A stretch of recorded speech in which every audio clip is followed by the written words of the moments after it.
Loan लेनी एगो गा देनी तो रुआ पूरा तबाह कइले बनी।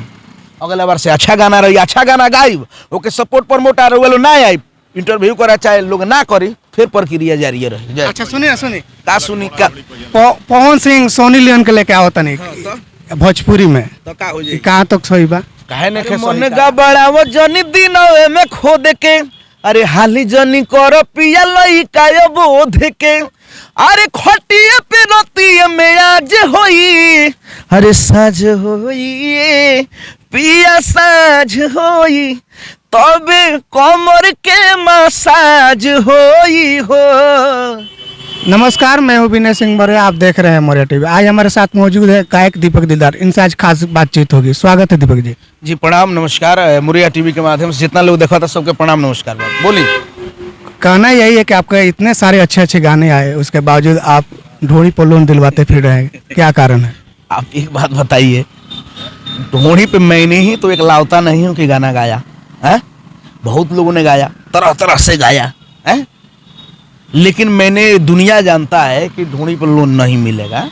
एगो मर्द में हेरारू के बात मर मजाक कह दिहल बा है गाना, एकरा बाद भी गाना सब आइल बा, ओकरा बारे में एक बेर प्रचार कोई नहीं बोला नहीं चाहे पहले प्रचार कौन सी के कोई बनी होइल बा, कौन गाना कोई बनी विनय जी बताइए?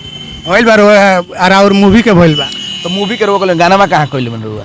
दोनों के भइल बा। आज झूठ मत बोली, हमरा और चैनल खोल के दिखा दी भइल बा। ठीक बा, लेकिन चली ठीक बा, हम कोनो और से बेहतर गोले बनी कि ना? बहुत अच्छा अच्छा गाना बा और मार्केट में बाजल बा, लेकिन का कारण रहल कि अब ढोड़ी पर लोन दिवा होता नहीं? अरे भाई, ढोड़ी पर लोन दुनिया जानता ना मिलेला, लेकिन हंसे हंसावे खातिर एगो मर्द मेहरारू के गुदगुदावे वाले बात कही बात गा देले बनी, उसमें कोनो बात नहीं के। अच्छा गाना गोले बनी होको तो प्रमोट सपोर्ट करे के चाहिए। प्रमोट होता बा, रो फिल्म के प्रमोट भइबे कोई, और बहुत अच्छा अच्छा गाना बा, भजन भी बा।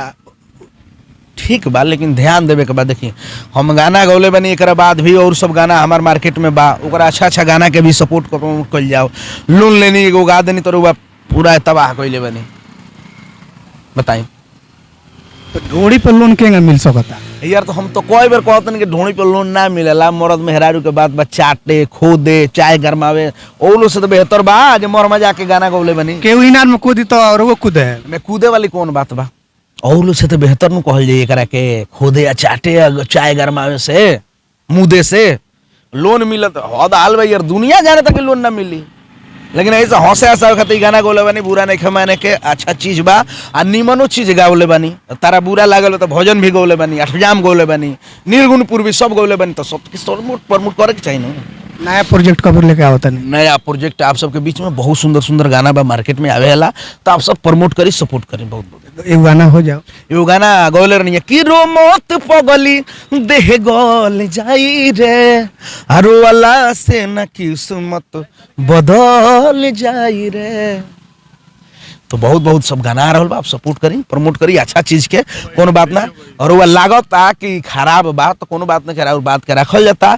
अगला बार से अच्छा गाना रही, अच्छा गाना गाइब, ओके सपोर्ट प्रमोटर वो ना आई, इंटरव्यू करा चाहे लोग ना करी, फिर प्रक्रिया जारी रही। अच्छा सुनिए सुनिए का सुनी का पवन सिंह सोनी लियोन के लेके आवता नहीं भोजपुरी में तो का हो जाई? कहाँ तक सही बा? काहे ने के सही, कल आर्टिस्ट ही उ काम करत है बेचारे, का दिक्कत बा?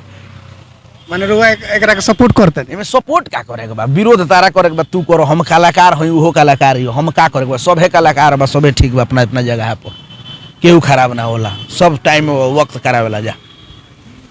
चलिए, ये थे दीपक दिलदार जी, अगली वीडियो में मिलवाएंगे किसी और से, तब तक के लिए धन्यवाद।